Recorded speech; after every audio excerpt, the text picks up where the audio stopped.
Hi, friends. Sometimes a friend's advice can change your life or even maybe save it. But just not any friend.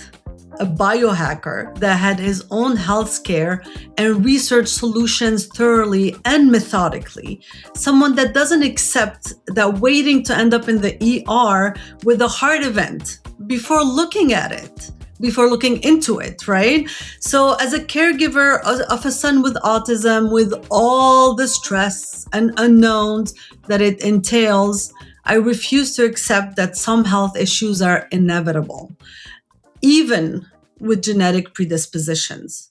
So, Simon Campbell will tell you his story and his amazing success. He will also discuss my heart health and help me build a strategy to improve my longevity and health span.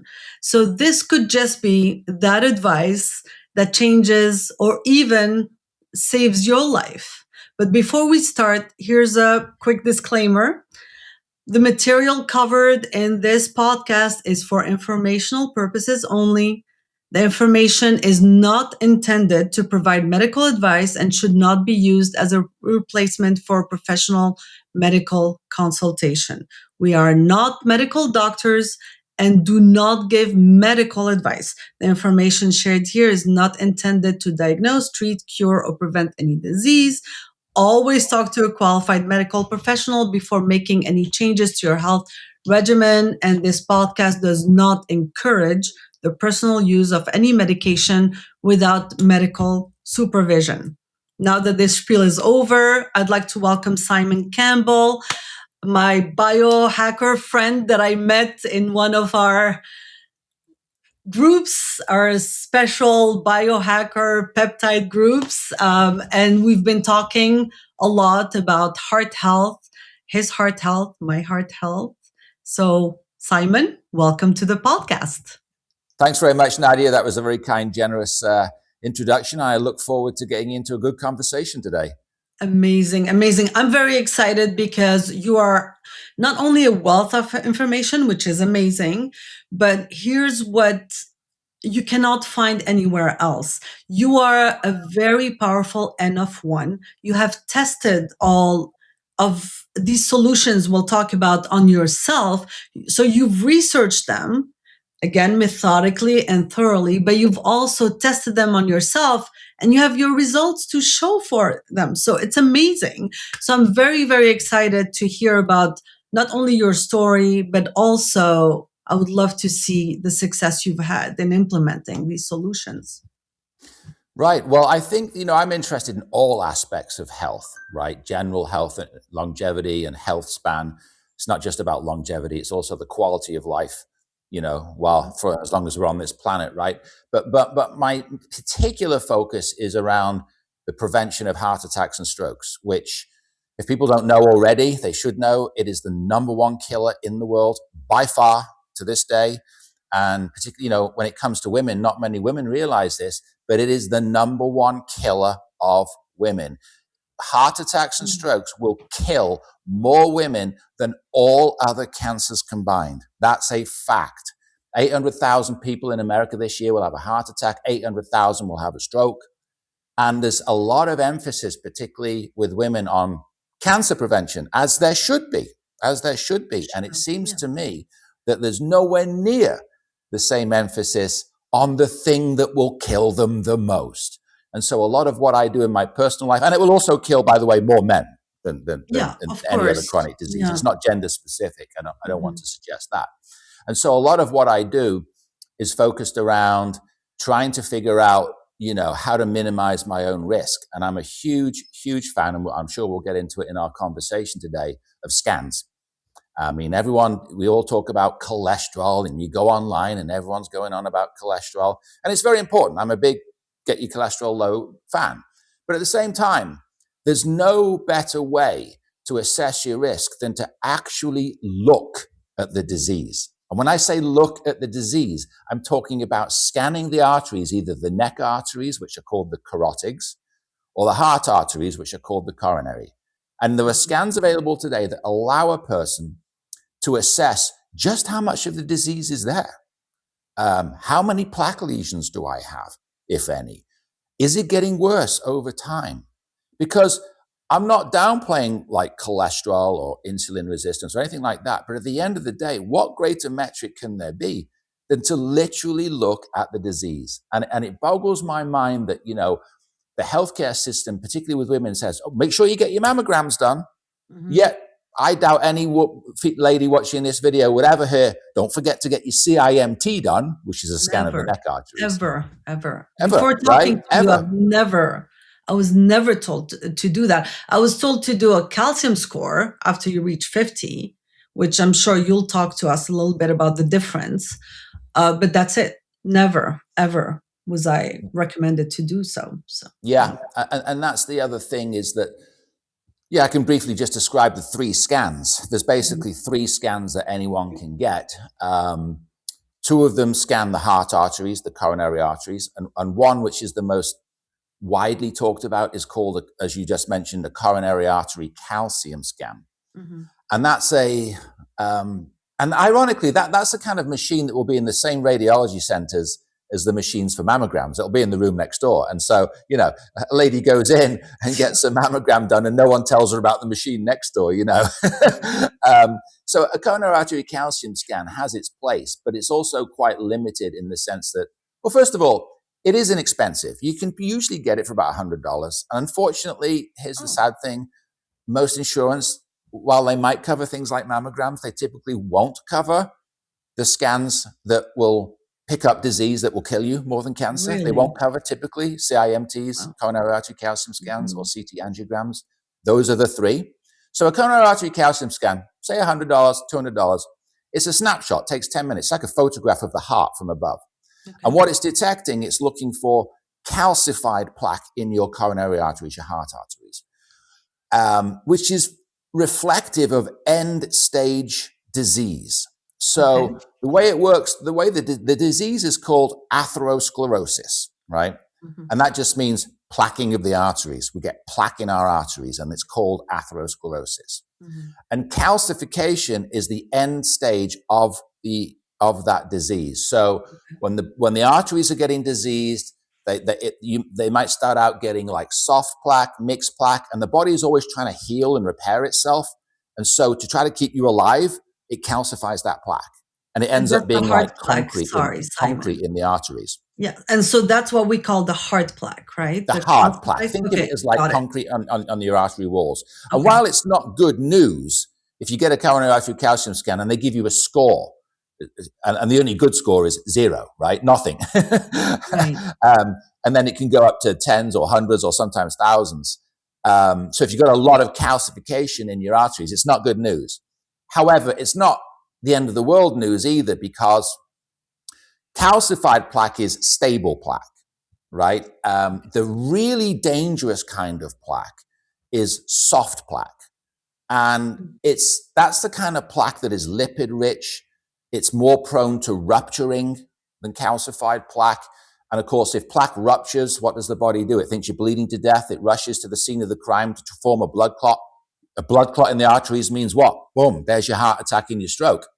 Wow. So it's the soft plaque that is the most dangerous, which is why I personally don't feel that a coronary artery calcium scan is that informative. It will tell you how much disease you've developed over the years, but it's not going to tell you anything about soft plaque. And so that leaves 2 other scans that are possible. One is the gold standard scan. It's called a CT angiogram. Yeah. Similar-ish, and it's of the heart arteries, the coronary arteries.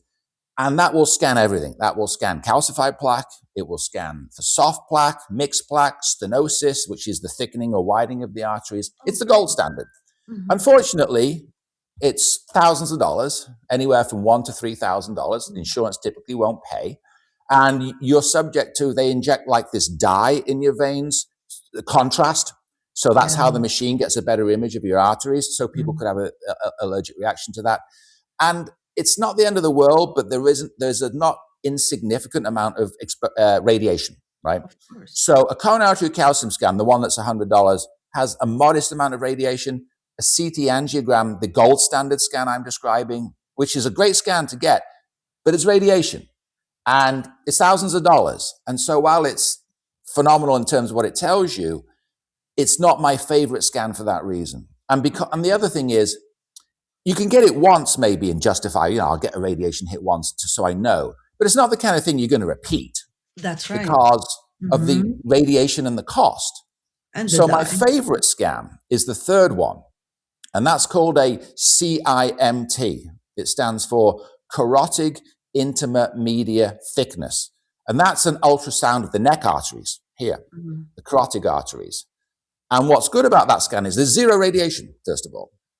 So you could do it every month if you wanted to, every 6 months. Right now, I'm doing it every 3 months. And it takes about 10 minutes. They just ultrasound the neck on both sides, and it will check for calcified plaque. It will check for non-calcified plaque. So it's great in that sense. And it's about $200, $250. So a lot less than thousands for a CT angiogram. Yeah. Is it perfect? No, because it is subject to potential technician error. If the technician looks the wrong way with the thing, it could skew the results. So it's not perfect in that sense. But I think if you find a good provider, and I like the company Cardio Risk, because they're nationwide and they got very rigorous training standards. We'll put that in the notes. Then it's a great scan to get because it's so safe. And if you think about it, and this is, I know Cardio Risk make this sales pitch. If you've got atherosclerosis in your neck, then it's a proxy for atherosclerosis in your heart. Okay, right? It's like a sample, basically. Yeah, because atherosclerosis doesn't say, well, we'll just go to that place in the body. If you've got plaque in your neck arteries, you got it in your heart arteries, right? For sure, Cardio Risk likes to say there's a 98% correlation. Okay. So it's a great scan because it's a direct assessment of your risk of a stroke, right? You scan it. If plaque ruptures in your neck and the blood clot clumps and, cuts off the oxygen, there's your stroke. And it's an indirect assessment of your risk of a heart attack. No radiation, $200 and $250. So my whole mantra on my YouTube channel is get a CIMT done, right? I use the expression track your plaque because you can then repeat it, let's say, whatever time you want, say 6 months, 12 months later, and you can actually see, is my plaque burden worse, the same, better?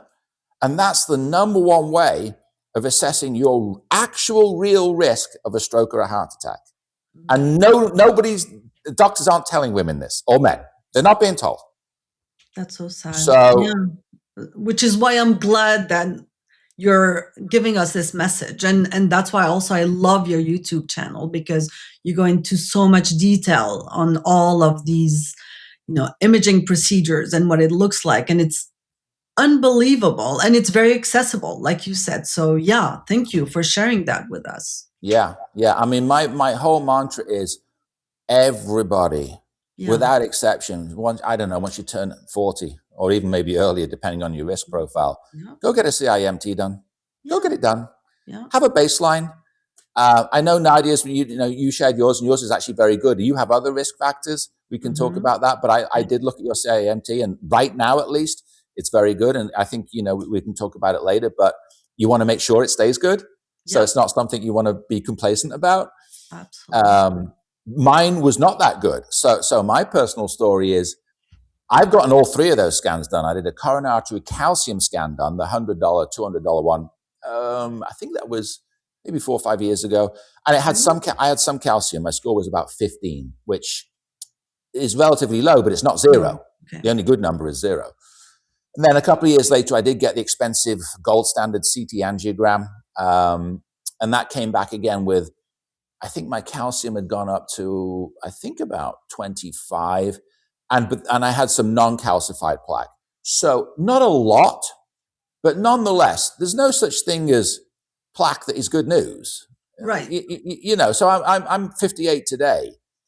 And my CT angiogram I did a couple of years ago. So I'm like, all right, Simon, in layman's terms, the results I got back from these 2 heart scans were, I'm not dying tomorrow, right? There's no need to panic, but I better get on top of this. I better really seriously get on top of this because I don't want to be dead age 65. I want to hopefully be around to see my grandkids, right? Absolutely. And so that was when I decided to stop being so resistant to cholesterol lowering meds. We can talk about that in a minute. But what I decided after those 2 heart scans was, I'm not going to do those anymore because they're radiation. Let me switch to CIMT. And so I did a CIMT with cardio risk in June of last year, 2025. And it came back, interestingly, with a much higher risk than my coronary scans had come back with. So while my coronary scans were, hey, you got plaque, it's not great, be on top of it, my carotid scans came back with, whoa, you've got a problem. And then all of a sudden I realized, holy heck, I'm staring down the barrel of a greater risk of a stroke than a heart attack. And that's when I began to think, I've really got to get on top of this. Because I don't know about any of your viewers, Nadia, the thought of a stroke freaks me out more than the thought of a heart attack. Well, sure, both, but yes, you know, absolutely. I think of a heart attack as tragic as it is. Either it kills you quick, hopefully, or you survive it and you're okay. I think of a stroke as like paralyzed, being in a wheelchair, can't speak, and all of that. And in fact, the statistics bear this out. 800,000 people will have a stroke this year. 20% of them will die. And I think about that the other way around. I'm like, so 80% of people have a non-fatal stroke. Oh my Lord, what do their lives look like? I mean, non-fatal stroke to me is frightening. I mean, a fatal one's frightening too, right? But if you're going to depart this world, you want it to be quick. You don't want to be sitting in a wheelchair, not able to go to the restroom on your own. So the fact that I have a higher stroke risk than a heart attack risk means I'm all over this, right? I'm like, all over this with my when protocol. You're a caretaker again, right? If you're the caretaker and you end up in that situation with a stroke, I mean, who will take care of you? And then who will take care of the people you're taking care of? So it's an essential question, and it's an essential issue to take care of and to prevent, for sure. Yeah. And the thing about the particular scan, the CIMT, carotid intimate media thickness scan, it's unfortunate because, I mean, we can pull up my image of my scan. Did you want to do that? Do you want to pull up the image of my scan? My CIMT. I did one in November 2025, and we can talk about the results because sometimes it's not easy to interpret these scans. Yeah. So now we're looking at Simon's CIMT score, and this one is from November 19. So this was your initial CIMT scan, right? No. This is the third one I've had done. I'll explain that in a minute. Okay. If you scroll up to the top. Okay. So this is the third one I had done, and hopefully everyone can see the date, November 19th. So like I said, it's called a carotid intima media thickness test. So that's what IMT in the report stands for, intima media thickness. So I should just explain what that is. The intima is the innermost lining of your artery, right? And the media, think of it this way, is the second innermost lining. So intima media thickness measures the distance between the two. So how thick is the artery? That's why it's called IMT, intima media thickness. Think of it as like the highway running up and down your neck, right? Yeah. And as we age, unfortunately, it thickens. So my intima media, it says patient IMT at the top, 0.9 millimeters. What that means is going up and down the highway, on average, the thickness of my carotid arteries is 0.9 millimeters. And if you can scroll down, Nadia, to the very bottom of the first page, you can see a chart on the left-hand corner. It's like a graph. There you go, that one. And so if you can see that the red dot, that's my intima media thickness, 0.90 millimeters. It's above those curves. Those curves represent the average intima media thickness of men and women at different ages of their life. So you can see the ages across the bottom and the intima media thickness is on the left-hand side. And so for a man my age, I was 58 when I did this, I should be at the blue line on average, and you can see the red dot is quite a bit above it. Yeah. So in other words, I have a thicker intima media than the average for my age, right? So just go back to the top again, Nadia, and I'll explain this so that's why. And when it says normal IMT, that doesn't mean anything. That just means they're just looking at the whole population there. So that would include 20-year-olds. People can forget that number. Yeah. Intima media thickness is relative to your age, which is on that graph we just looked at, right? And so see where it says arterial age, 76? Oh, wow. So what that means is, because my intima media thickness at 0.9 millimeters is that much more than someone my age should be, they're saying I have the arteries, the thickness of a 76-year-old. Wow.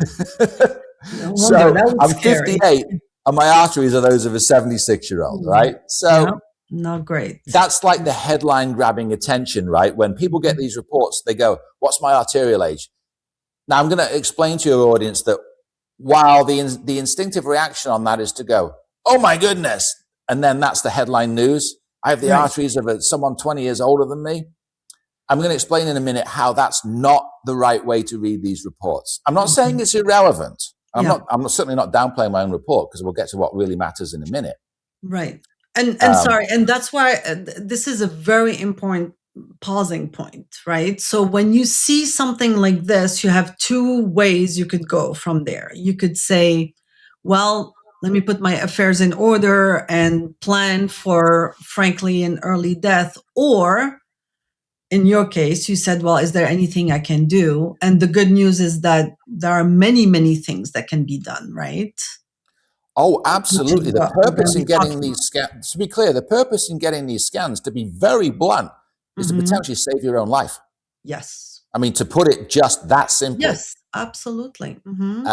Because if you don't imagine, because my cholesterol is really low, I lead a super healthy life, right? And imagine I hadn't got this scan and didn't know. That's it. I'm walking around with an elevated risk of a stroke, and I've got no idea. And I know people, I'm sure most of your audience will know people who they look around and someone had a heart attack and the stroke, and go, wow, that person was a runner, they were fit. What happened? Oh, it's just odds. And I'm like, no. Had they done the scan, exactly, they could have seen there was a problem. Yes. So I encourage everyone to not be complacent. By all means, of course, live a healthy life, eat clean, exercise, diet, manage your stress, do all those things. But assume nothing. Get your neck scanned, is my favorite scan. Know your risk. And then, as I decided to do, you can then do something about it, right? Amazing. And you guys, just so you know, I did it. It was, like Simon said, 10 minutes. It's an ultrasound. It's very easy. It's non-invasive. And relatively inexpensive. So it's a very important piece of data that you need. You need to have it, and you need to, frankly, face the results. If the results are not good, you have to face them. And there are things that can be done, which, again, we'll talk about today. So this is the very first step, and it's essential. It's crucial. Yeah. And the second step, once someone realizes, okay, you've convinced me, I'm going to go do it. And like I said, I have no affiliation with them or anything like that, but I use cardiorisk.com because they operate nationwide. They have technicians that are assigned geographies around the United States, and you can go to their website and find a location near you. Sign up. Like I said, I think it's $250, something like that. And if you can't find a location near you at their website, I suggest that people call them, because very often these technicians will go to local offices, clinicians' offices, because they have relationships with those clinicians, and that's not on the website. So, and you can often get in without being a patient. So go to cardiorisk.com. If you don't see a location near you, call them up. And to be quite honest, given how important, because I think there's another company called Vaso Labs that I've heard good things about them, but then don't seem to be as prevalent around the US. It's hard to find them. But even if, look, at the end of the day, if you see somewhere and it's a 3-hour drive, here's what I tell people: look, for once a year, get in your car and drive 3 hours. I mean, what's your life worth to you? Think about it in those terms. I mean, How many hours are spent talking to doctors about cholesterol labs and all that, and you're not looking at the disease? So if it's a 3-hour drive, do it. Make it happen. Take your partner, your husband, wife, boyfriend, girlfriend, whatever. Do it together. Yeah. But what we do need to talk about, Nadia, is how to understand these reports, because we just focused on intima media thickness and how I've got the arteries of an old man. But that's actually not the most important thing about the report. And unfortunately, most people get these reports and they see that headline grabbing attention and they go, oh, my arteries are this age. And they ignore all the rest of it. Yeah. And it's actually the rest of it that really determines your risk. So maybe if we pull up the my last scan, I can tell folks that once you get the report, you got to know how to read it the right way, because it's not intuitive. I mean, if you look at this report as a layperson, you would go, okay, so Simon Campbell's 58. He's got the arteries of a 76-year-old. And then it says on the left-hand side, early event risk is normal. So if that's all I looked at and that's all a layperson looked at, you'd go, all right, well, no big deal. Let me go about my life.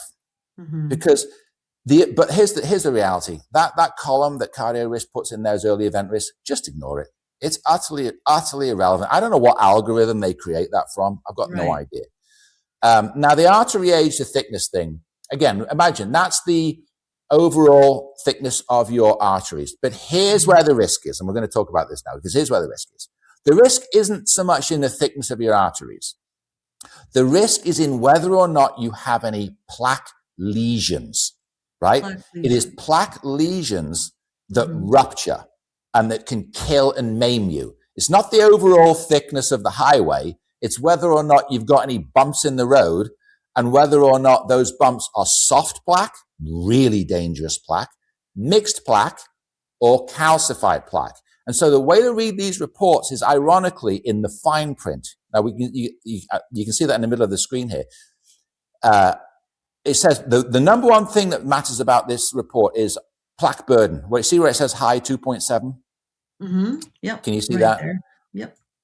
Just bring in the words. There you go. Plaque burden 2.7. That's the single most important aspect of this report, bar none.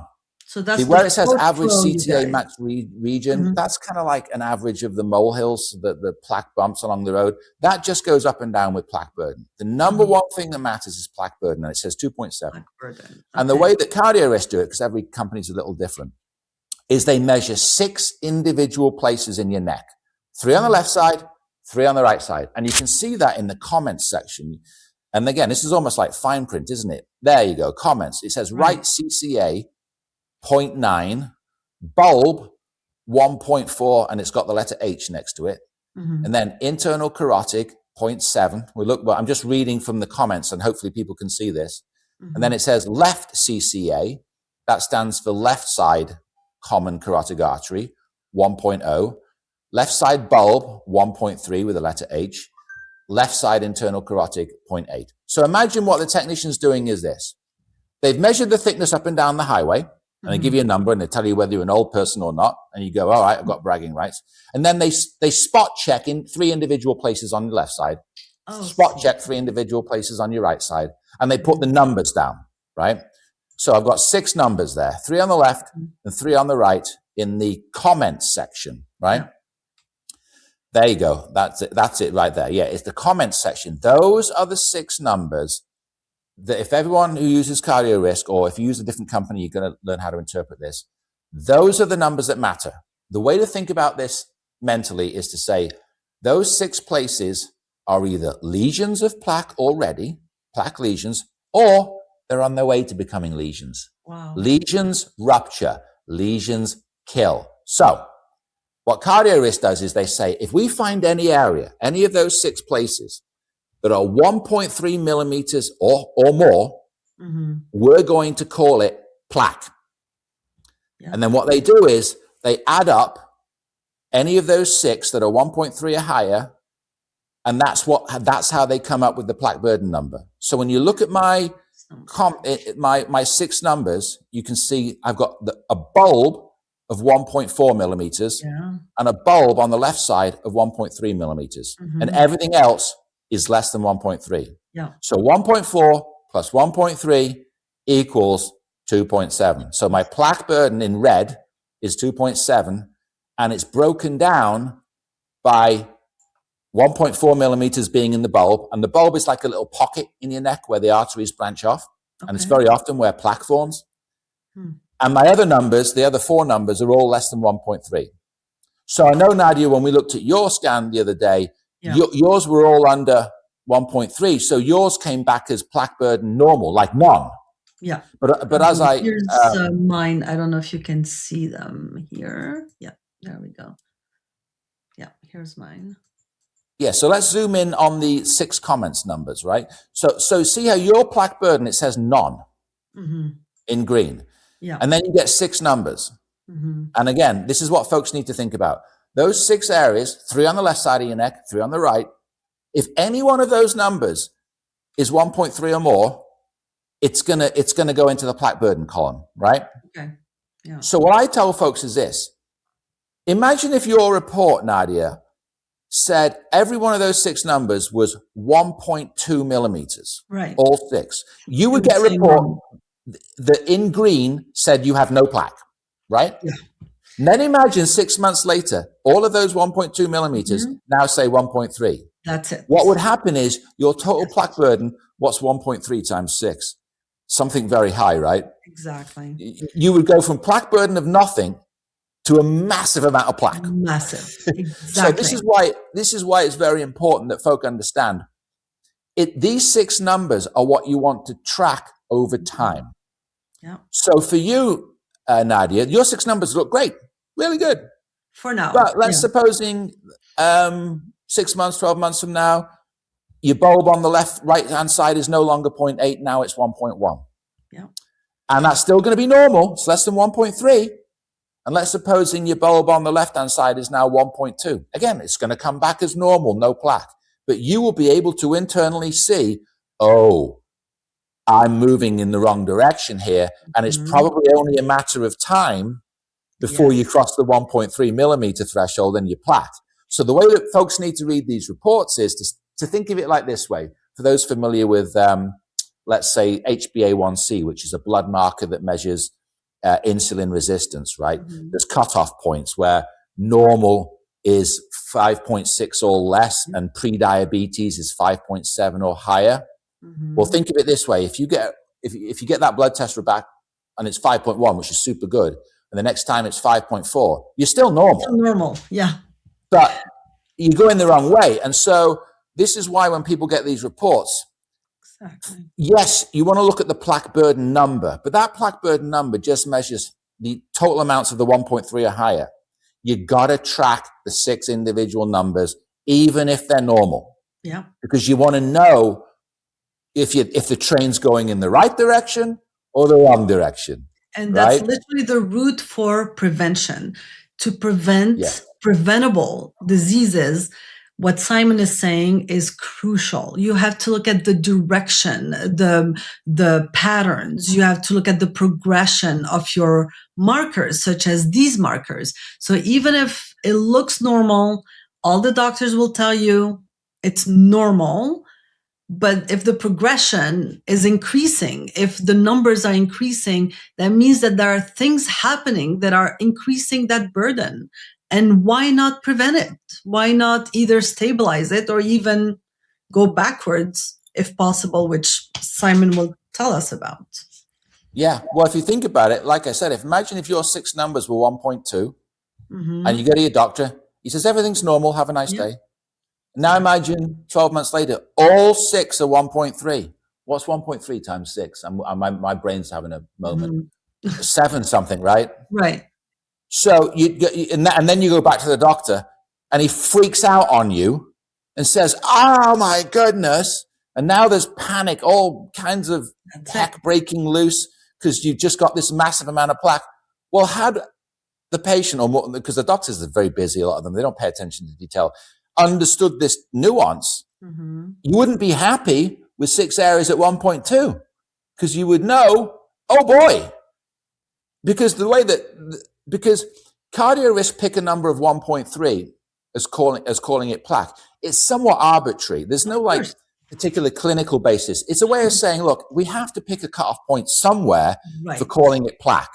That's it. But make no mistake about it. Anything under 1.3, I'm using a layperson's expression here, is still arterial junk, right? Exactly. And that's why, you guys, we're doing all of this for a reason. Okay, we still, of course, we work with doctors, of course we consult doctors, but you have to take charge of your health, because what Simon is saying is essential. A number has to be picked, a range has to be defined. They have to define a range, but you have to take charge of your health and know that, wait, I'm getting very close to the arbitrary number. Of course, it matters, but it's still just a number where it will be considered really bad. Let's take care of my health before I reach that point. So you have to take care. You have to take charge of your health. You have to work with doctors and practitioners, of course. But you own your data. You have to look at your data. You have to understand it, and you have to take charge of your next action. What comes after you see something like this? Even in my case, where it looks normal, it's a lot of green, but there's a reason I'm talking to Simon, which we'll talk about later. But you have to take charge of your health. So that was my little I think it's a good point. We use the expression healthcare system, but quite frankly, I consider it a sick care system. Exactly. It's entirely reactive, right? The typical patient, even if they got these scans, and most people aren't, go in there and either it's normal or it's not, and then they go about their day. And then if it comes back, there's a plaque issue the next time, they go in reactively and try to figure out what to do with it. And what we're both saying here is prevention's the name of the game. You don't have to be that person that neighbors are talking about down the line. I can't believe that Sally had a stroke. She seems so healthy. Exactly. This is your way to make sure you're not that person. Yeah. And it's feasible, you guys. It's not hard. It's very feasible. Finding a cardio risk location, calling them, they're wonderful. They're so helpful. Just starting with this, like your first step, go and get this scan done. It's not hard at all.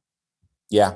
And unfortunately, the thing about heart attacks and strokes is, the number one symptom that people endure with heart attacks and strokes, want to know what it is?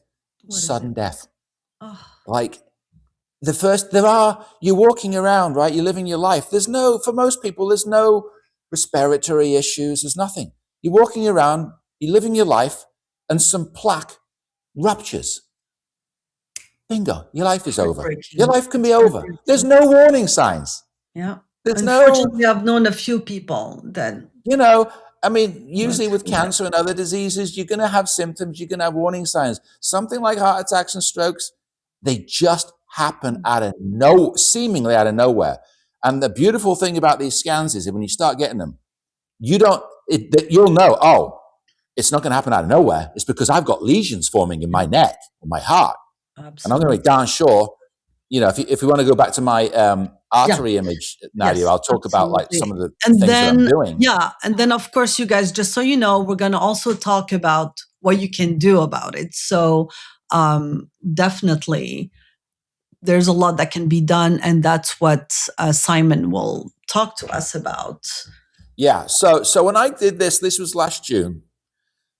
And like I said, I had a modestly concerning CT angiogram of the heart, but this was much more concerning, right? Mm-hmm. And again, I'm going to repeat the same point I made earlier, because most people, I've talked to other people, lay people that get these scans, and all they focus on is the artery age. Right. I got to emphasize this again. It's not the thickness of your artery that will kill you. It's whether or not you've got lesions. And the lesions are measured in the comments section. Right. Those are the 6 lesions or pre-lesions, right? And so in the middle, once they identify a lesion, that's what I'm going to call anything that's 1.3 millimeters or higher. That's what I'm going to call it, a lesion, right? Because it just visually gets to the point of what the risk is. Cardio risk also tell you what type of plaque it is. So you see on mine, I've got 2 lesions in the bulbs, the right bulb and the left bulb, 1.4, and it's got the letter H next to it. Mm-hmm. And what that means is, and again, this is just unfortunate, I wish they would present it differently. That's the fine print in the comments. In the comments, it says that It's got 3 letters. S equals soft, H equals heterogeneous, that's what I've got, and E equals echogenic. Now, these are just fancy scientific terms. Soft is self-explanatory. That means the plaque is soft plaque. Yeah. H, heterogeneous is what they call it. That means it's mixed plaque. It's neither soft nor calcified. It's in that in-between sort of, I would call it like semi-stable, not as dangerous as soft plaque, but not as stable as calcified plaque. And E for echogenic, that means calcified plaque. Okay. So if you get numbers that are 1.3 or higher, not that no plaque is going to be good news, but if you got the letter E next to it, that means calcified. You can at least have sigh a little bit of relief in that it's concrete, it's hard plaque, it's calcified, it's probably not going anywhere. I mean, we all calcify as we get old. I'm not saying it's good news. I'm saying that if you see a lesion and it's got the letter S next to it, you've got a real problem. I mean, that is a soft, lipid-filled lesion that could literally rupture at any given moment. Wow. H, where I am, I'm not happy about it. It's still called non-calcified plaque. I don't like non-calcified plaque. Right. But here's the thing. On this report, they also report that the last time you did the scan. Yeah. And if you look in the white column, next to the red column high, where it says my plaque burden is 2.7, this was November of 2025.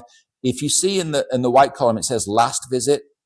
That was in August of 2025, and my plaque burden then was 3.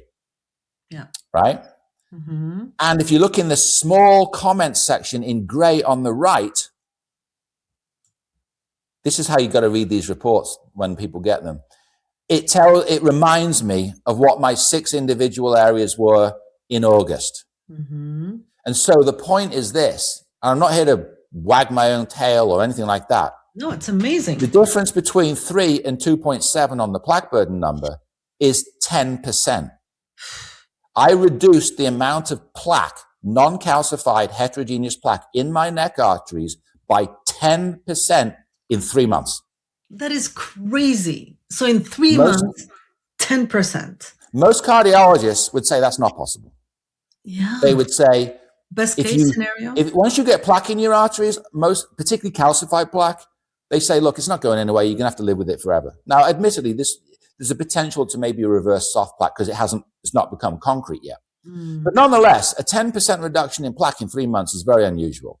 Yeah. So my point is not to wag my own tail. It's to give people hope, which is to say, if you get a report back and it's bad and you go to your doctor and there's panic in the air, what I'm saying is don't panic. Yeah. Don't panic. There's hope. Take charge. Yes. Be proactive. Yeah. Do what you need to do. And that way you don't have to become a statistic. Right? Exactly. And so when I looked at this report, I looked at I went to the detail. You got to go to the detail. I said, okay, my overall plaque burden went from 3 to 2.7. That's 10% reduction. Then I said to myself, let me compare the 6 individual areas. So when I compared the 6 individual areas, in other words, the numbers in the gray comments section, which was my August scan, to the numbers on the left-hand side, 5 of those 6 areas regressed. And so I was regressed regardless of whether they were 1.3 millimeters or more. So for example, let's just pick one randomly.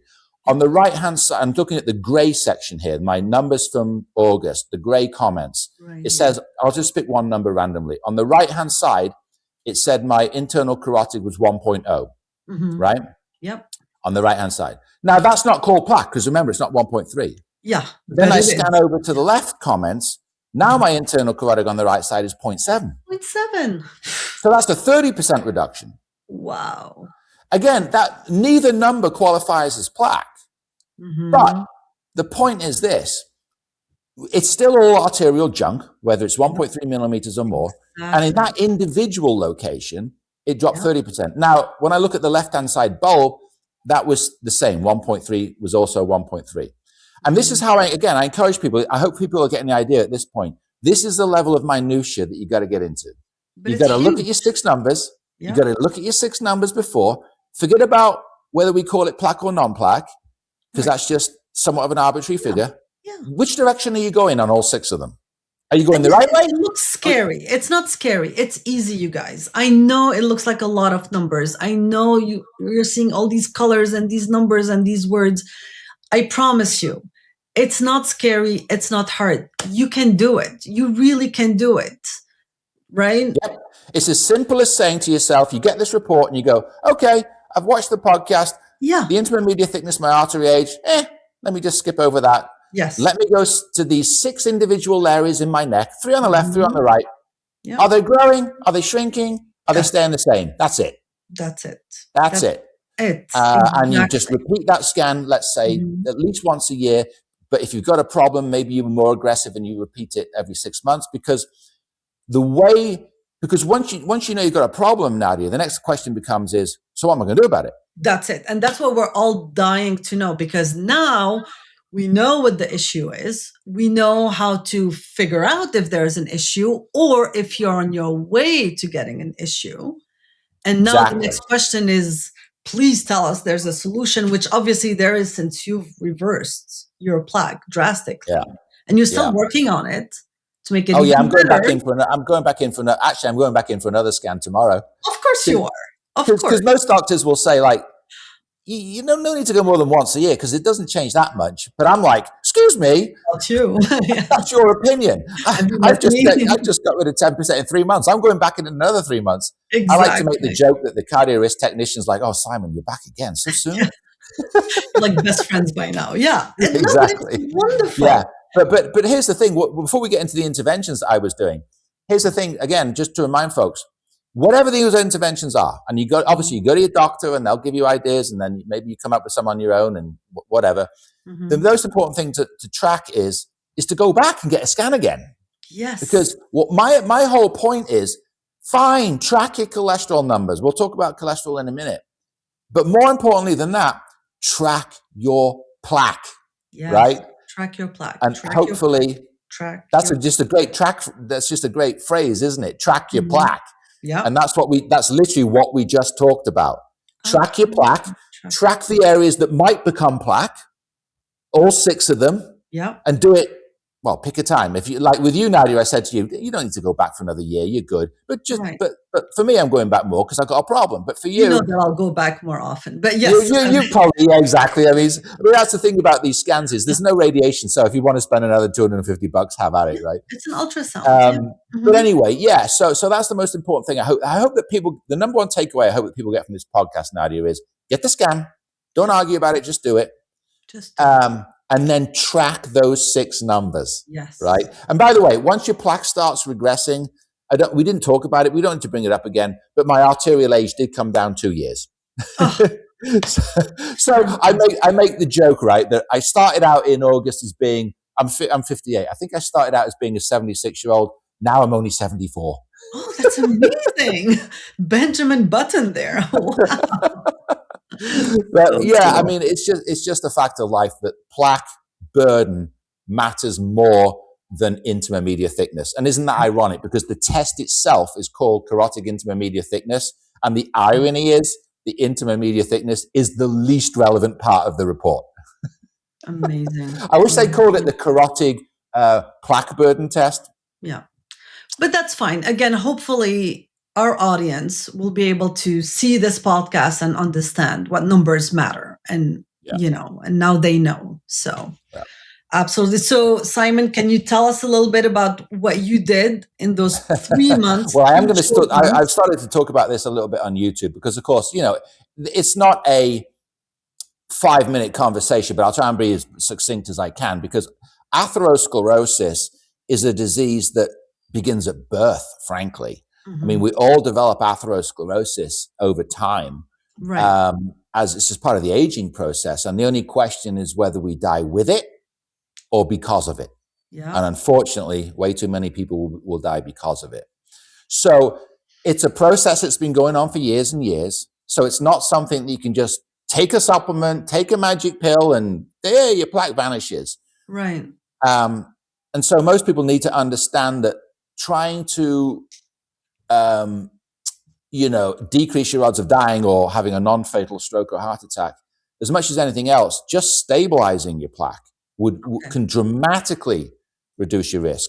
In other words, instead of regressing those 6 numbers, if they just didn't get worse. Yeah. Okay. Which is very hard as it is, but yes. Or here's the other thing. If the numbers all stay the same, but instead of the letter H, which is mixed plaque, or the letter S, which is soft plaque, you then see the letter E, which is calcified plaque. Even if the millimeters is the same, that's actually good news. Oh, that's right. That's right. Okay. That's actually good news. If you change the nature of the plaque from soft plaque or mixed plaque to calcified plaque, you are significantly reducing your risk of a heart attack or stroke. Because it isn't calcified plaque that will kill you. It's non-calcified plaque. Yeah. And so we can talk about cholesterol and statins because I'm not, there's a lot of talk online that is anti-statin. So let's talk about that real quick. Let's talk about the statins for a minute. Right? And the biohacking world. This is really important that people understand because I'm not anti anything. Except one thing. I'm anti stupidity. Yeah. I'm anti ignorance. Right. Statins are not perfect drugs, and I'm not pro statin either. There's other medications that I've been taking that weren't statins. But people need to understand one thing about statins. This is really important. Statins calcify soft plaque. That's it. Okay? So that's their job in life. It's to calcify. Of course, they lower LDL, the so-called bad cholesterol, and that's what gets the headline news. Right. And then there's everyone talking about, well, there's all these side effects, and these people trying to scare people off statins. Let me tell you something. If I get a scan report and it's got the letter S next to a thing, the first thing I'm doing is getting on a statin. Yeah, absolutely. Before I even think about, can I shrink the size of the plaque lesion? The first thing out of my mind is, I got to stabilize this thing. Yes. I gotta take that soft, pussy, lipid-rich lesion and put some concrete on it. And let's pause on this, sorry, Simon, real quick, because this is very important. I think that what you're saying and what I've always thought, and I'm not sure if you agree with this, is that the issue is that when someone has high cholesterol, there's no testing to see if it's hard, if they have hard plaque or soft plaque or any of that. They're put on statins right away, which basically is not the right move, right? The right move is to first understand you have plaque and then you have soft plaque. And if the issue is that you have soft plaque, then that's when that intervention makes sense. People shouldn't be automatically put on statin because they have high cholesterol. Correct. Unfortunately, a lot of the discussion around this is very dogmatic.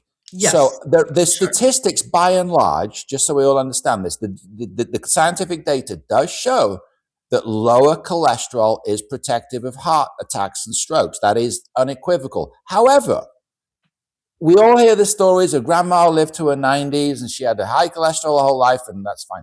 And that's fine and dandy. I'm not here to deny that. But if someone's got very high cholesterol and they take the view, oh, well, my grandma lived to 105 and I don't want to take statins because of side effects, I don't really care in the sense, except one thing. If that person believes that having high cholesterol is safe, then they better darn go get a scan to prove it. That's it. That's it. If someone's got high cholesterol and they've got beautiful, clear arteries, I'm not going to argue. Exactly. I'm going to be like, hey, maybe there's something genetic about that person. Maybe there's some other protective mechanism we don't understand. The name of the game is whether your arteries are clear. But if someone's got high cholesterol and they've got plaque and they don't want to lower their cholesterol, to be blunt, they're an idiot. Yeah. Agreed. And that's why we're not dogmatic. So I like that. It totally makes sense. You're not pro or against anything. These are all tools. And if you have a tool, use it. Absolutely. And if there are issues with that tool, then you can prevent some of those issues and we can talk about it a little bit, right? Because the biggest issue usually with statins is that it lowers your CoQ10 levels. Right. Well, I mean, that's one potential thing. I mean, to be honest, let's just hit statins real quick, and then we can go, because most people don't even realize that the conversation around statins is so ridiculous. Like, not many people even realize there are other alternatives. Yes. I mean, if I said the word bempedoic acid, how many people on this podcast have ever heard of it?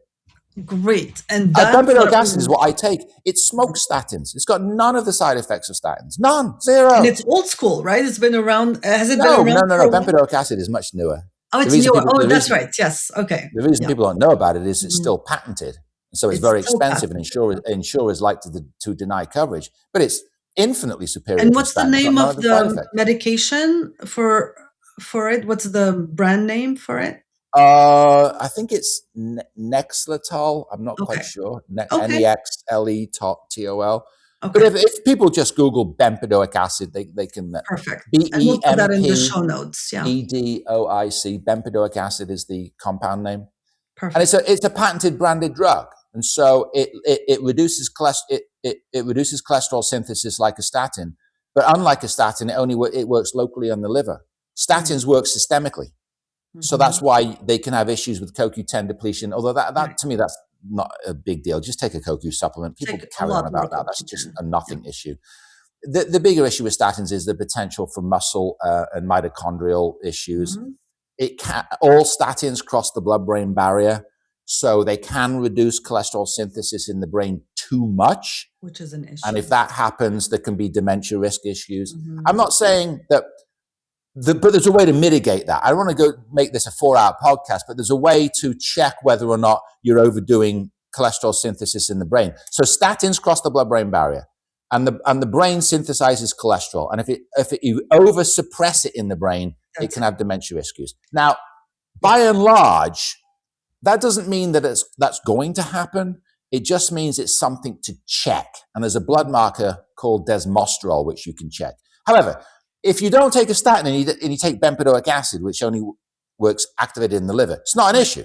Which is what you're doing. Bempedoic acid does not cross the blood-brain barrier. So you don't even have to check or worry about dementia risk with bempedoic acid because it's a completely different mechanism of action. There we go. So anyone that wants the creme de la creme cholesterol-lowering medication should go to the doctor and say, talk to me about bempedoic acid. Exactly. And the doctor will probably say, well, your insurance company, it's $500 a month, and your insurance company won't cover it unless you try a statin first. And unfortunately, that's how it goes. Although recently I saw with a coupon, Good RX, you can get it for like $240. But the bottom line is statins are so talked about because they're generic, they're cheap, and their insurance companies have no problem paying for them. It's practically free, and they've been around forever. They do work to lower LDL, bad cholesterol. They do like we just talked about, calcifying soft plaque. So if I'm a patient and I've got a CIMT and I've got soft plaque, I'm not going to be that concerned so much about, is it going to impact muscle strain? Do I need to supplement CoQ10? I'm going to be like, calcifying that lesion is more important. You see what I'm saying? So these decisions, survival, absolutely. These decisions around medications, people have got to put them in perspective. Worry about saving your life before worrying about whether you need to take a CoQ10 supplement, right? Yeah. So I'm not anti-statin. I'm just pro bempedoic acid because it's just better if people can get it and can afford it. Amazing. But just to go back to the issue of high cholesterol, the data is crystal clear. Lower cholesterol associates with lower heart attacks and strokes, right? And if people don't want to believe that and want to have high cholesterol, I'll say one thing to them. Okay, go get scanned. Go get scanned. Yeah. If you're clear, knock yourself out. Which is what I did. Right? Because I always I don't argue with people. Yeah. But if people come back, well, I've got high cholesterol and plaque, and I'm going to keep my cholesterol higher, then I'm just like, okay, well, go write your will. Make some funeral arrangements. That's just ridiculous. At that point, you're just like stubborn for the sake of it with your own life. Are you kidding me? Yeah. So one of the things that I did, going back to, what do I do when I've got all this plaque is I decided to take cholesterol-lowering medication. I decided to drive my LDL, so-called bad cholesterol, and my ApoB down to physiologically low levels. So LDL and ApoB are the two other markers that I think, Simon, you also recommend testing. And these are easy labs that you can do a LabCorp Quest, wherever. So it's, of course, your LDL, but also the ApoB number. Yeah. Right? Let me just explain what that is. LDL, so-called bad cholesterol, is part of a standard lipids panel. So any doctor, when you do cholesterol check, you'll get your LDL. It's not the best marker, though, because LDL measures the amount of so-called bad cholesterol circulating. What kills you is They circulate in something called lipoproteins. Right. And so think of it as like cars on the road carrying cargo. That's it. And LDL measures the amount of cargo. Well, it's not cargo that crashes into the artery wall, it's cars. It's a truck. Right? Mm-hmm. And so a blood marker called apolipoprotein B, which is short for we all call it ApoB, mm-hmm. is a blood marker that is not on the standard lipids panel. So most doctors won't order it. It's very inexpensive. But ApoB, if you go to your doctor and say, look, I don't just want the basic panel with LDL, I want ApoB. Because ApoB tells you how many cars are on the road, mm-hmm. carrying the LDL. Yeah. Because if your LDL, let's say it's high, but your ApoB is low, and that can happen, that's not necessarily worrying. Yeah. Because, that's it. All right, the amount of cargo being trafficked might be high, but if the number of cars on the road is low, okay. The flip side is true. Imagine your LDL was low, the amount of cargo, but there's 1,000 cars on the road, all carrying a little bit of cargo. Yeah. It's the fact that there's 1,000 cars on the road that can crash into the artery wall, causing the plaque. I never thought about that. Mm-hmm. And so that's why usually, Nadia, they go up and down together. Usually cars on the road and cargo, mm-hmm. when you get your blood work, goes up and down together. But there mm-hmm. can be discordance. In other words, where your LDL's high, but your ApoB is low, and vice versa. Usually they go up and down, but I think it's like 20% of people it can be discordant, which is why, that's a lot. To your viewers, I would say, look, just go to your doctors and say, look, I want an apolipoprotein B, ApoB blood check. It is by far a more superior metric mm-hmm. of bad cholesterol, more superior to LDL, because it's telling you how many vehicles are on the road that are carrying the LDL, and vehicles crash into artery walls, not cargo.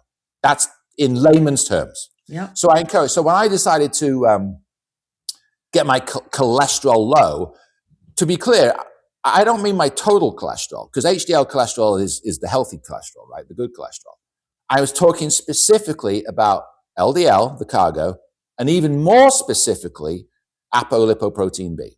That's it. So when you say to yourself, all right, I've got plaque, I need to do something about it. My attitude, again, I'm not giving medical advice, is drive my ApoB and LDL down to really low levels. Mm-hmm. First and foremost, how do you do that? Diet and lifestyle. There is no getting around it, mm-hmm. right? You can, if you think you can just keep eating Big Macs and being unhealthy and just pop a statin, forget it. Yeah, it's not going to work. If people that do that, people that just don't change their life, don't change their diet, pop a statin, and then the LDL number comes down. You know what I liken that to, Nadia? It's like going into your car engine says on the dashboard, the warning light comes on the car engine. So you take it down to the garage, and you say, I need to fix this because your LDL, you got a red light warning light. And all the mechanic does is switch the warning light off and give you your car back. Oh my God, that's true. Right? That's true. Just stop telling him. Stop that's the analogy. The mechanic switches the warning light off, gives you your car back, and says the problem solved.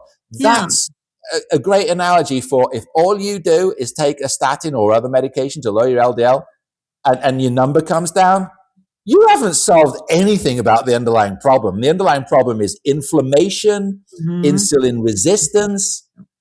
So you're kidding yourself. And unfortunately, too many people, they say, oh, well, my cholesterol's high, I'll just take a pill. And then they keep eating the same people, Simon, diet. That's why this is essential, because not a lot of people, most people you talk to will say exactly that. My cholesterol was high, I'm going to go on statins. And their doctors put them on statins and then just release them, right? So they're just turning off that light. They're turning off the engine light. And they're using the number. Mm-hmm. LDL usually, because most people don't get ApoB. They're using the number to go, oh, well, look, my risk is lower.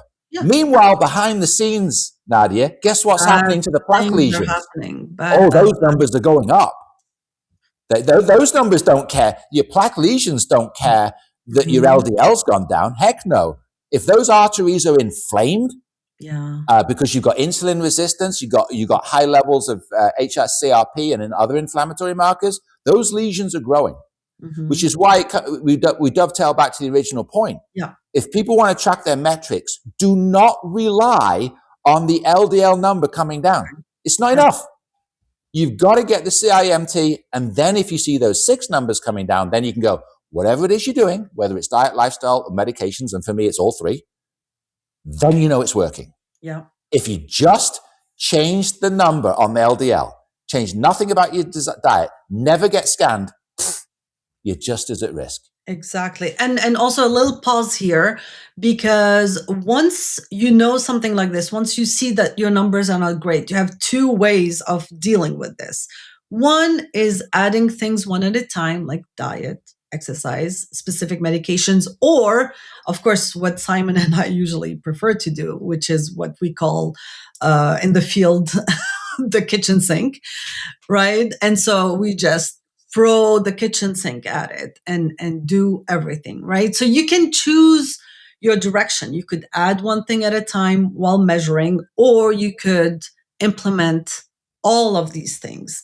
And that's again where you're taking charge of your health. You get to decide how aggressive you want to be or how methodical and slow you want to be. There's no good answer, right? It's good sometimes to introduce one thing at a time because you can see what helps, what doesn't help. And Simon, you've had a couple of things that bothered you that you couldn't use anymore, but you're in touch with how you feel enough to be able to know what made that change.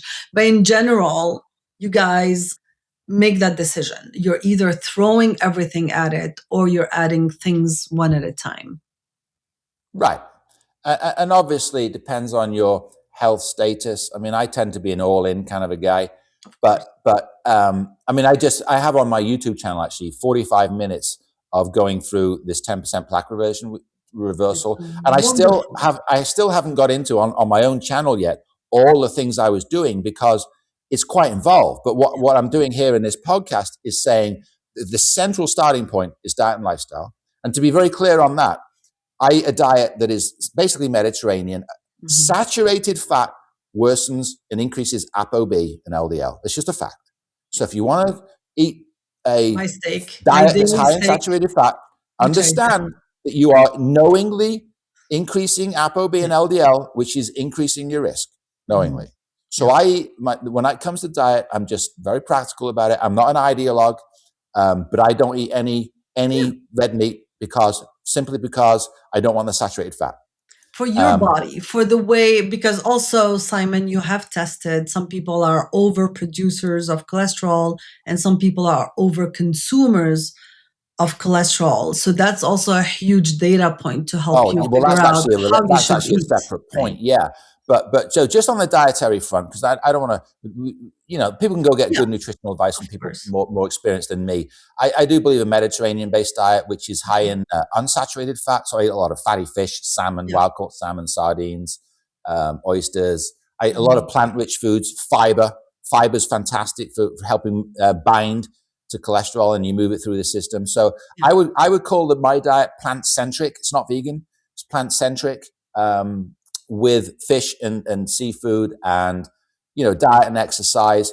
And really what I found is before I started taking cholesterol lowering meds is I could get my ApoB and my LDL in the best case scenario, naturally, so to speak, down to about 70, which most cardiologists would be thrilled with. Amazing. Yeah. They would say, oh, that's the kind of goal we get to when we're on statins. Absolutely. I could get there just because I'm really strict about my health protocol. With diet. But what I decided when I saw that amount of plaque, I decided, even though most doctors would say, you're good at 70, Simon, I was concerned enough to say, I got to go lower. Yeah. I got to get this down to seriously low levels. And there comes a point, Nadia, when you just can't do any more diet and lifestyle. You're tapped out. Use the tool. Absolutely. That's when I made the just informed decision. All right, I need meds. Okay. Because some of the data has shown that when you get cholesterol down to what I'll call physiologically low levels, and by that I mean the kind of levels that children have. Okay. Like when a baby is born, their LDL is like 20.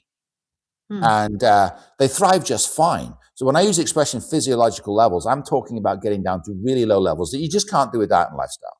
Mm-hmm. And so I have been taking for several months now bempedoic acid, the medication we talked about. I did start off with statins, but I got some of the side effects. I got the muscle strains and aches. I saw there's a blood marker that can measure potential harm to the mitochondria. Then I found out about bempedoic acid, switched over. All those side effects went away. I take another medication called ezetimibe. And what that does is it blocks cholesterol locally in the intestines, the gut. So again, totally different mechanism of action to statins. It basically stops you absorbing cholesterol. Okay. And a third medication, I take three, called cholestyramine, which is a bile acid sequestrant. It's a powder you mix in water and drink twice a day. And it's a very old cholesterol-lowering drug. It was first approved in 1973. And again, it's a different mechanism of action. So the way I approached the medication side of it wasn't to think one product does it all. Yeah. Because you can come at the cholesterol issue from multiple angles. Absolutely. And I like to come at an issue from this direction, that direction, and that direction. It worked. So I'm taking three medications, none of which is a statin. So I bypass whatever concerns and side effects. I don't have any side effects because I don't take a statin. And the combination of that with my diet and lifestyle dropped my ApoB, my LDL down into the 40s. Amazing. Absolutely. So now I've gone from what any doctor would say was fantastic in the 70s. Now I'm down to that of what a 5-year-old child would be. And that was during this 3-month time period that I saw 10% plaque regression. Wow. So if someone wants a tip, not medical advice, I'm just explaining my thinking. My thinking was, I'm not going to be happy staying at 3.0 millimeters on plaque burden. And I'm already doing everything I can diet and lifestyle. There's nothing more I can do. So if you're someone that knows there's more you can do, you're not really eating clean, not really exercising, you got to start there. Of course. Start there, do as much as you can, and maybe even hold off on the medications. Just see where you can go diet and lifestyle first. That's it. Then get your baseline, which is kind of what I did, and then you can go to the meds. I wouldn't necessarily start with meds if you know personally you got to clean your life up. Yeah. So I cleaned my life up, and then I took this combination of these three medications, which are not a statin, and now I'm down to the 30s and 40s because I looked at the research, and there's some research that does say once your LDL gets to and your ApoB gets to below 60, there is the potential for plaque regression. Oh my goodness! So 60 is the number. Okay. Something around that. It's not a finite cutoff point. Of course. But basically, once you get into physiologically low territory, basically, which is another way of saying territory you'll never get on your own through diet and lifestyle. Yeah. That low, the level of a child, plaque can regress. And so that was central to my strategy. And it's still part of my strategy. Yeah. I've decided, Nadia, that ApoB, which is the better blood marker to check, because the vehicles, not the cargo. Right. I will never again allow that to be above 50 in my life, ever. 50? 50. Wow. Which is the level no one will get to on diet and lifestyle. I've never even, when I'm at 80, I'm very happy. So that's why this is mind-blowing to me. It's amazing. Exactly. So I take the view of this, because the thing about low cholesterol is, it's the cumulative effect over years that extends your life. Sure. And if you have a high number of vehicles on the road, ApoB, is over many, many years, that's what causes atherosclerosis, directly causes it. Yeah. Cars carry cargo that crash into the artery wall, dump the cargo, and plaque forms. So by saying moving forward in my life, I'm going to have a very small number of cars on my artery road between now and the day I die.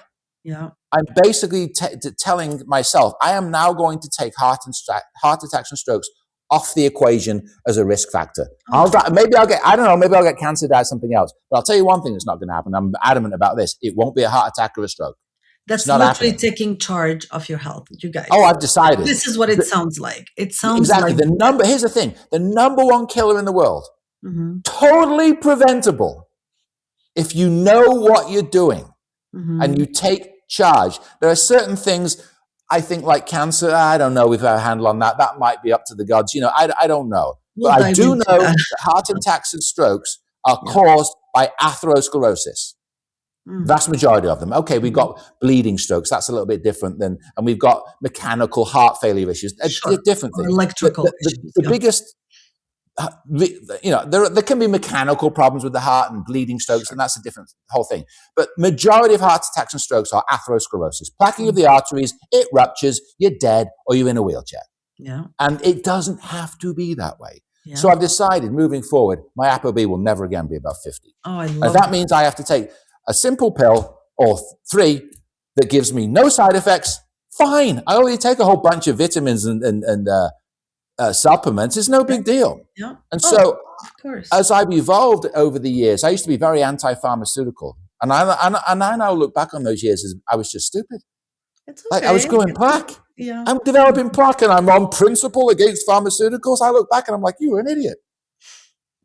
So, Yeah, don't be dogmatic. That's true, but it's a way of protecting yourself. You know, when you're against things, it's because you've heard so many bad things, and then now you've learned. You've actually done the research, and you've learned. So that's why you weren't dogmatic just to be dogmatic. It was a way of protecting yourself. So yeah, and I think right? I'd also bought into some of the ideology. Oh, pharmaceuticals are all bad. Yeah, Look, I look at it like I don't. People that they have their place, and it's of all course. about again Absolutely. being informed and educated. Like I know that bempedoic acid is superior to a statin, so I know before I even walk in and talk to a doctor. Yes, I'm already armed to the hilt with information. I So love when that. they say to me, "Oh, well, statins are standard of care," I say, "I don't care." Like I you will. know, Dr. It should Smith, be. the statins work systemically. They can cross the blood-brain barrier, and that could potentially be a dementia risk. You know they impact the mitochondria. You know bempedoic acid works locally in the liver and doesn't have any of the side effects. And what happens is the doctor goes, "Oh, you're really informed." Yeah, I am. It's my life. Exactly. So that's what hopefully we can get across to folks today is you got to take charge of your life. You got to advocate for yourself. You got to Yep. take charge of your body. It's your body. It's a very complex machine that we're lucky to have, right? And so you have to advocate for it. You're driving this machine, and doctors and practitioners, they're your consultants. They're helping you in that journey. But it's still you're driving this bus. You are in charge. So you have to know. You have to advocate for yourself, and you have to understand these things. There's no way around it at all. Yeah, and look, I don't want to be anti-doctor, but the reality of the sick care system today is most doctors that are, they have a certain number of patients they have to see in a day. And maybe Absolutely. you get 10 minutes at most, 15, Yeah, and they have sure. to follow standard of care guidelines because they all get worried about being sued. And so if someone comes in with high cholesterol, it's just like, okay, here's your statin and out the door and then see the next. It's not that they don't care. It's that they just don't have the time. They don't want to, they've got liability risks.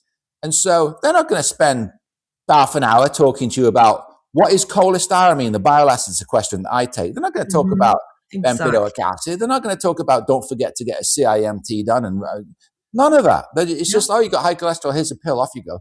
Yeah. And so it's incumbent upon folks to realize that is the system, because that is the system. It is. And to take ownership on their own. That's it. And to understand that if you're seeing a doctor that only give you 10, 15 minutes, go in with a mission. Like when I see a doctor, if I don't wait for the doctor to tell me, here's a medication. I go in with, here's the one I want. Exactly.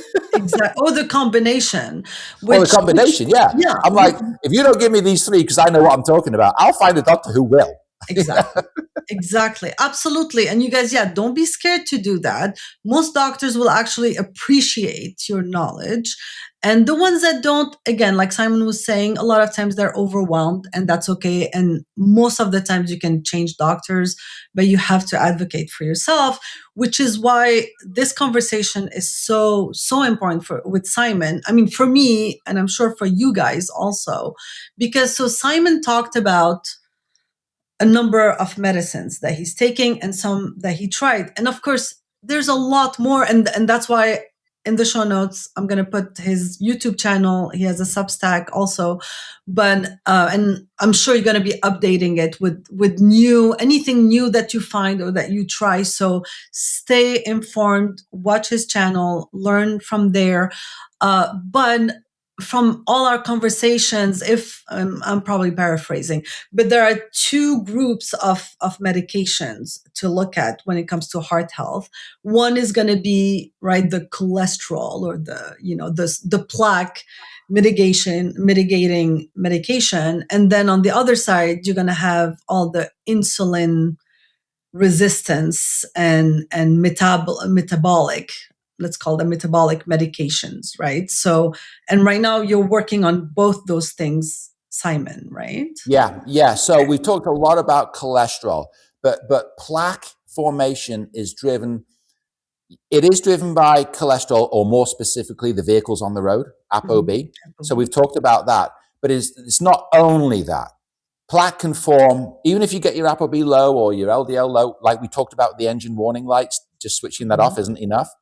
Inflammation and insulin resistance are just as important in the plaque development, plaque progression process. So it's really important to also know those blood markers and deal with those issues from a diet and lifestyle first, but also, if need be, from a medication point of view. I do take diabetes drugs, and I've never been diagnosed with diabetes, never been diagnosed with pre-diabetes because I live a healthy life, but I take them because I don't ever want to be. My granddad ended his life on a kidney dialysis machine.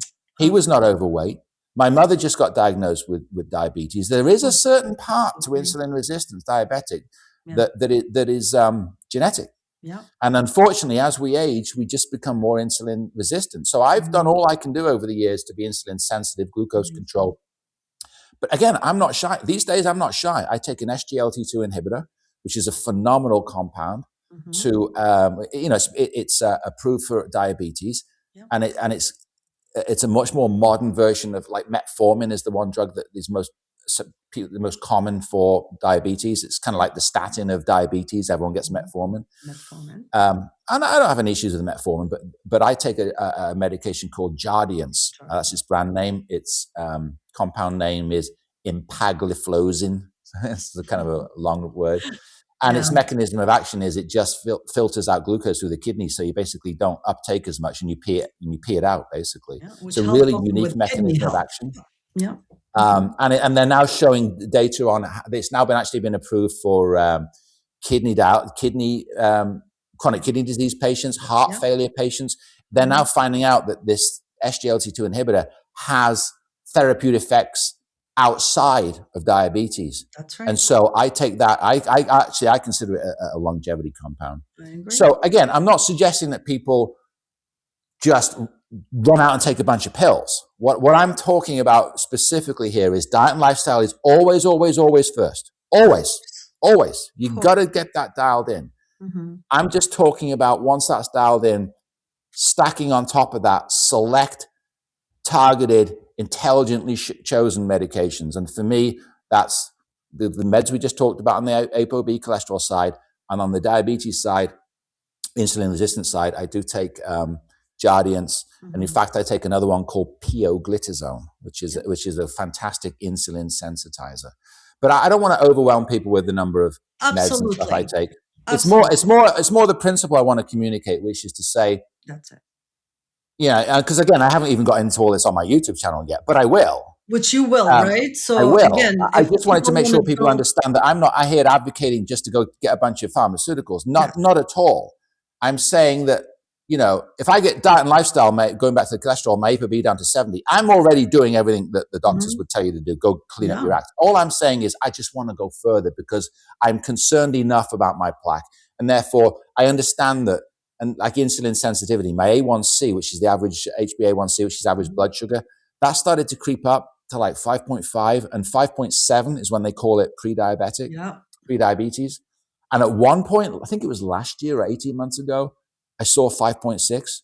Again, this is all normal, but I'm like, and I said to myself, good. I'm leading the cleanest life possible. Right. It's ridiculous. And yet I'm at 5.6. And that's when I thought to myself, my granddad ended up on kidney dialysis. My mum just got diagnosed. There's probably something genetic here. And I said to myself, this isn't happening to me. Where's the meds? and it's that objective. I am that brutally objective. I don't care. This isn't happening to me. I'm not going to let it. And so whether it's on the insulin resistance side or the cholesterol side, I take certain medications strategically, intelligently, but never a substitute for diet and lifestyle. Yeah. And so and it's all synergistic, right? It's synergistic. So your metabolic health, your heart health, your brain health, Alzheimer's, type 3 diabetes. It's all synergistic, right? Yeah. And again, I don't want anyone to get overwhelmed. I hope you don't get overwhelmed, because I know that that's an issue. A lot of people just drop the whole thing because it's overwhelming. Yeah, it's too much. It's too I'll, much. I'll, I'll leave it up to the powers that be, and what will Don't do happen will that. happen. Do not. I always say ignoring problems doesn't work, because problems don't disappear. They just keep getting bigger. So if you ignore them, they're just getting bigger. Pay now or pay later. You have to take care of it. But what we're saying right now is that there are so many areas that need to be taken care of. Okay. I remember before I talked about the kitchen sink and doing things one at a time. So I think the biggest message from this podcast is to say, measure your plaque. No, what was your phrase? Track Sorry, Track track your your plaque. plaque. So track your plaque. Okay, easy to remember. So track your plaque. Get a few biomarkers that we talked about, like the ApoB, right? And your A1C. You talked a lot about that too. So you have these two other really important biomarkers. At least track them, even if you're not doing anything about them. I would add one more to that, Nadia, because What else? you have CRP? this issue on the blood, because again, it's not a standard issue. I would add one more to the blood panel to request from your doctor, and that's LP little a. Oh, yes. Oof. Yes. So that's short for lipoprotein little a. Again, it's not a standard blood test. Like ApoB isn't standard. LP little a, you basically only need to get it once in your life. And it's a cholesterol related blood marker, but it's predominantly genetically determined. Yep. So if you're high on LP little a, and I know you are, Nadia, yep, you can kind of just do it once and you know you got to, and it's really, look, I'll just say it like it is. It's a big problem. The way to think about LP little a is to think of it as those particles, those lipoproteins that I talked about carrying cargo down the highway. Think of it as those cars have horns on them, and they're nasty suckers. They will do everything they can to burrow those horns into the artery wall and deposit the load. So it's kind of like vehicles that are just mean, evil, and nasty. And so if you've got a lot of them on the road, I do. You've got a problem with cholesterol and plaque potentially and heart disease. And I know right now, Nadia, thank goodness your CIMT was clear. Yeah. But I've been emphasizing to you with high LP little a, that's a bit like knowing the devil's in the back seat. Exactly. We want to make sure that the devil never gets traction on the highway. Absolutely. So in terms of folks getting blood work done, the doctor will always do standard basic lipids. You'll always get LDL-C. So at a minimum, folks should say, I need an apolipoprotein B, which is ApoB. I need an LP little a. That's what it's called. It's short for lipoprotein little a. It's lipoprotein, one word in brackets, A. Yeah. Lipoprotein A. Again, not standard, not expensive. And if the doctor says, oh, that's not what we do, you just go, well, I want it, okay?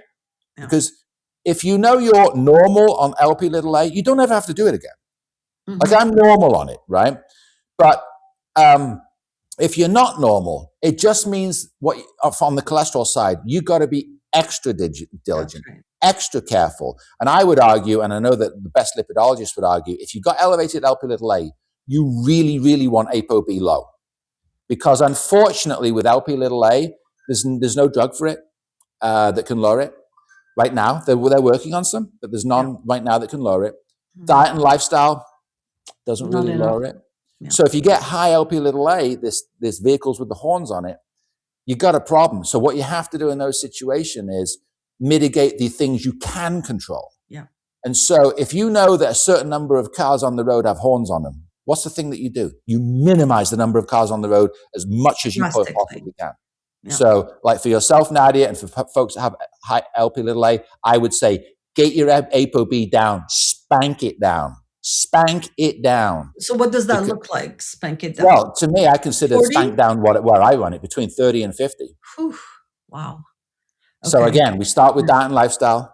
Yeah. And then if need be, there are some heavy hits. We haven't talked about one cholesterol lowering medication called a PCSK9, which is a twice a month injection. That's the big gun. That will crush ApoB and LDL-C. That's the first thing that I got. When I spoke to Simon, that was the very first thing that I got. So yeah. So again, not to overwhelm people, because remember, just going back to the beginning, starter for 10, go get scanned, go to call cardio risk, get your next scan. If you got plaque, The whole point of this podcast is not to overwhelm you. The point is to say, if you got plaque, don't panic. Don't panic. The fact that you went and got the scan, the fact that you now know means you're in charge. That's it. That's it. And then the next step is to just try to understand at a high level. You don't have to understand, like we're geeking out here, of course, but you don't have to go that deep, but you just need to understand that there are toolkits, there are things you can do. Of course, there's diet and exercise, and then you have all the tools, which is what Simon was talking about. And again, he'll talk about it in a lot more detail in his channel.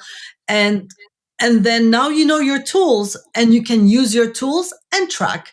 Use your tools and track. And as you can see, Simon and I are two completely different biologies, completely different. My CIMT looks great, but I have a predisposition. It's a genetic predisposition. And it's right there, same thing. It's another signal going, hello, your Lp(a) is really high. Something's going to happen. Do something about it. So I'm going to do something about it now. And I'm going to be aggressive about it, right? You can be very aggressive or not. But again, as long as you track the progression, you're fine. Just do something and track the progression, right? I think that's the message, because some doctors or people don't want to get LPA done because they fear, well, there's nothing you can do about it. There's no drug that can lower it. There's no diagnosis. And so they go, I don't want to know. It's like a death sentence. And here's the point to what we're talking about here. You have it, Nadia. Yeah, I do. Right now, your CIMT looks green, it's golden. Let's suppose you're pre-active, now you wallop your ApoB down, you go back and your CIMT is unchanged. Hey, so what if you've got elevated Lp(a)? It hasn't done anything to you. It hasn't harmed you yet. It hasn't done anything. And so that's the beauty. It's not a death sentence that you've got elevated Lp(a). It just means you've got information that you can act on. Yeah. And so people sometimes avoid doctors and avoid blood tests because they fear, well, there's nothing I can do. And hopefully after today's podcast, they'll realize, no, there is actually something. And there's a guy who talked about regressing plaque 10% when he's got the arteries of someone 20 years older. You've got a lady that's got elevated Lp(a) that isn't going to let it be a problem. And so people just need to step back, take stock, realize, I think the starting point is next scan. The next starting point would be the blood work we talked about. Yep. And then just go one step at a time. We will talk about other things on my YouTube channel. I'll talk about nattokinase, some supplements I was doing that I think help regress plaque. There's other things too. It's not just about medications. There's certain supplements that I think can be very helpful. So there's a lot to do. There's a lot out there. I think it's just a case of people deciding to get motivated to take charge of their own health. Because guess what? No one's going to care about your health more than you do, except maybe a loved one. No, they're not. So you just got to, the doctors are well-meaning, but they're also busy. They'll give you 10, 15 minutes on a good day. Absolutely. So you got to just decide, I'm taking charge of this. And it doesn't have to consume your life. If you get a CIMT, say, every 6 months, I don't know, or if you've got a problem, right now I'm doing it every 3, but once a year, okay. You go check your plaque once a year. It's not a big deal. Exactly. And if you're not going in the right direction, no, maybe you'll geek out on my videos, or maybe you'll go to your doctor, or whatever you want to do. The point is, it's not a death sentence. Yep. And so that's why what I would like to end this podcast on, right? On the fact that it sounds complicated. It's not. It's simple. Track your plaque, get some blood work, right? And then use the tools. And Simon is an amazing resource. And you guys, he's a resource for us biohackers, right? Everybody asks him questions from our groups, and there's a lot of practitioners and doctors there and people doing all the things. So I'll put in the show notes Simon's channels and how to find him on YouTube and Substack. Put comments on his videos, ask him questions, so you have him as a resource to learn. So in turn, then you can advocate for yourself, go to your doctor with that knowledge and come up with a plan. But the most important message of all of this is inaction is not a solution at all. Ignoring the problem is not a solution. There are solutions. You can feel better, you can live longer, and you can have a better health scan and be there for yourself and for your family. So I hope that this helped you guys. If it helped you, please share this episode with friends and loved ones. And frankly, if this helped even one person, I'll be very happy. I know Simon would be very happy as well. And I'm hoping that maybe in a year or so, we could meet again, Simon, and then we can look at your progress and maybe my progress as well. And then we can share with our audience, what we've done to get there. Yeah, it's been a great chat, Nadia. I really appreciate you having me on. And hopefully some folks have gotten inspired to get themselves scanned and to take charge. And again, just most important thing is relax, chill out. It's not the end of the world, all this medical stuff. We've got to manage our stress as well. We don't want to let that get on top of us. But there's things that people can do. And I hope that people start doing them. And I'm certainly always available. You can find me on YouTube, my Substack. I know you'll put the links. And I'm happy to answer any questions anyone might have. Amazing. Thank you, Simon. You're welcome. Thank you. Thanks.